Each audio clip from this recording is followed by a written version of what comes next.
अस्सलाम वालेकुम दोस्तों, आज हम जिस मुल्क के बारे में बात करने जा रहे हैं वो है थाईलैंड। जनूबी मशरकी एशिया का वो दिलकश मुल्क जिसे लैंड ऑफ स्माइल्स कहा जाता है। यहाँ की मुस्कुराहटें, रंग, खुशबुएँ और कुदरती हुस्न मुसाफिरों को पहली ही नज़र में अपने शहर में मुबतला कर देते हैं। इस सफ़र की शुरुआत होती है बैंकॉक से, एक ऐसा शहर जहाँ जदीद इमारतें, कदीम मंदिरों की सुनहरी चमक और ज़िंदगी की तेज़ रफ्तार एक साथ दिखाई देती है।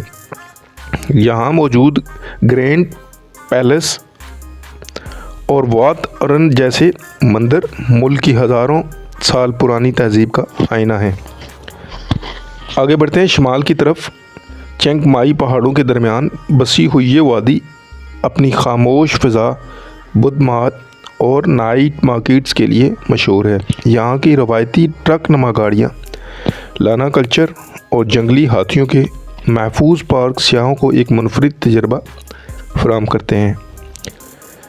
फिर बात आती है थाईलैंड की असल जवाहिर की। इसके साहिल फोकट करीबी और फीफी आइलैंड, नीला पानी, सफ़ेद रेत, ऊंची चट्टानें और सूरज गरूब होने का मंजर, जिसे ज़मीन पर जन्नत का एक टुकड़ा फिल्मी अंदाज कि ये साहिल दुनिया भर से सियाहों को अपनी तरफ खींच लाते हैं। कुदरती हुस्न के साथ साथ थाईलैंड की एक और पहचान इसका खाना है। मसालों की मखसूस खुशबू, स्ट्रीट फूड्स की चहल पहल और मशहूर पिद्दर थाई का जायका इस मुल्क की शनाख्त बन चुका है। और अच्छी बात यह है कि थाईलैंड सिर्फ सियाती मुल्क नहीं बल्कि एक रूहानी तजर्बा भी है। पूरे मुल्क में मौजूद बुद्ध मंदिरों की घंटियाँ, राहबों की इबादत, पुरस्कून माहौल दिल को एक अजीब सी राहत देता है।